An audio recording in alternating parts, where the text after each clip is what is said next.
Hello, friends. Welcome to this collaboration between Danielle and Tom Thibodeau, or as I like to say, a collaboration between Dad and Danny. I'm so grateful to my daughter, Danielle, her technological skills, her understanding and love, which makes this work possible. Today, our theme is hospitality. Hospitality. Hospitality comes from the Greek word hospice, which means guest, to make space for the guest. It's the root word of hospital. Think about across our country right now, how many people are being treated like guests in a hospital, being given tender support and care by people who now become surrogate family members because their own family cannot take care of them. Are we not dependent upon the company of strangers, their goodness, their kindness, their hospitality to welcome us in? Hospitality is an oasis that protects us from hostility. Where are the places that we feel welcome, protected, respected, and connected with each other? Where is it that we are treated as a guest in other people's lives? How important and significant this is. 10 years ago, my brother had the privilege of being with my mother on the last night of her life. He took her to a soccer game where she was able to watch one of her granddaughters play soccer. He brought along her lawn chair, and my mother sat and talked to her friends as the soccer game went on. And after the soccer game, my brother took her to a local root beer stand where they had homemade root beer and ice cream, and they both got a root beer float. He drove my mom home, and they hugged and kissed each other. And he said, "Good night, Mom. I really love you." And my mother looked at him and said, "Mark, I really love you too. I'm really going to sleep good tonight." She went to bed and woke up in heaven.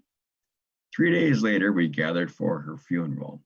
We were all there mourning our mother. We had the wake before the funeral, and her friends came by, talked about your mother, what a wonderful woman she was. And one woman said, "Your mom always had time to talk." At my wake, I hope somebody walks by and says, he was a lot like his mother. She always had time to welcome other people and make you feel hospitable. My brother gets up in the pulpit to eulogize my mother, and that's how he began. Our mother was always hospitable. You were always welcomed at my mother's house. In fact, growing up in our neighborhood, you would have to come for a week to find out which were the Thibodeau kids. We had a picnic table in the backyard, and all summer long it was filled with children eating jelly and peanut butter sandwiches or bologna between two pieces of Wonder Bread. And then we were given cold Kool-Aid with red dye number 5, which explains a lot about my generation. But we were always welcome. At that time, all the kids had nicknames. My mother knew my friends' names and nicknames, and they were always welcome. And one time my friend Buster came over and she said, "Buster, you need a haircut." He said, "I know, Mrs. Thibodeau, but my mom hasn't been able to take me to a barber." She said, "Well, I know how to cut hair." She said, "Please sit down." And he sat down, and my mother gave him a haircut and sent him home. Could you imagine that today?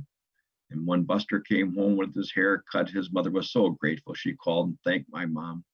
Hospitality. After my father died, my mother was living by herself, and she opened up her home to college girls who needed a place to stay.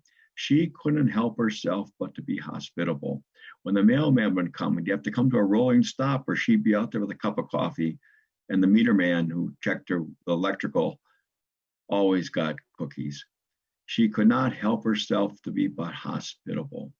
When I'd be traveling and I'd stop and I would see her, we'd welcome each other in a doorway, and she said, "Come on in, it's so good to see you." And then my mom asked what your mom would ask you, "Are you hungry?"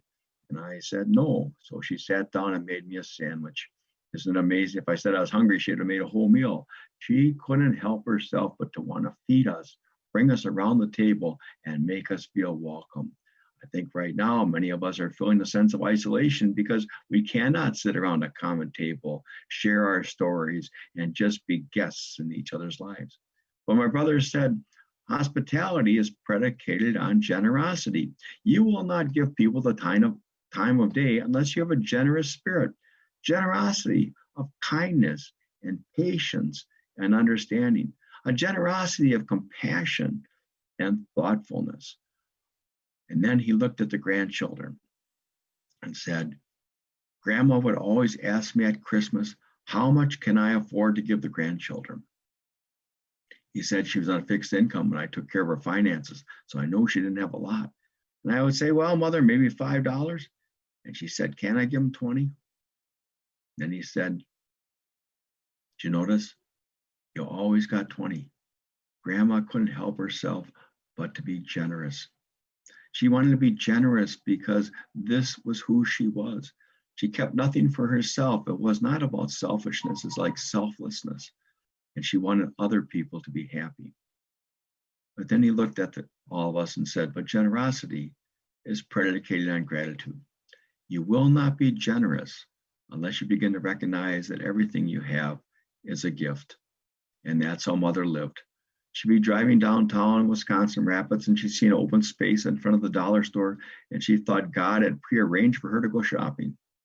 It was a gift. And she'd go to the store and because she's on a fixed income, she'd see a piece of steak that would be marked down maybe half price and she would buy it.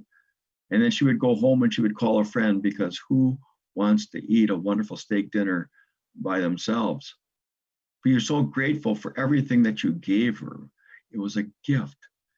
Like my grandmother, when she knew that her heart was failing and she did not have much time left, she had a roll of masking tape on her kitchen table. And when you go to visit, she'd say to you, what do you want? And I said, well, Mother, I don't want to have that kind of conversation. No, what do you want? I have very few things. I want you kids each have something. I don't want you fighting over anything. And I said, well, Mother, you have those two little black chairs in the living room that I kind of like. Oh, she said, I know you like those. I'm going to give those to Mark. We both laughed. I got her china. It was a gift. She lived with gratitude, hospitality, generosity, gratitude, making space for the guest in our lives. In the company of strangers, we cannot exist unless there's hospitality. And we can create that space for each other in our workplaces, in our homes, and in casual conversations at the coffee shop or the grocery store. Hello, friend. Welcome. Sit down. Let's talk for a while. I've always got time to listen to the story of a guest. Thank you so much for listening this morning. May you experience the gift of hospitality all day long.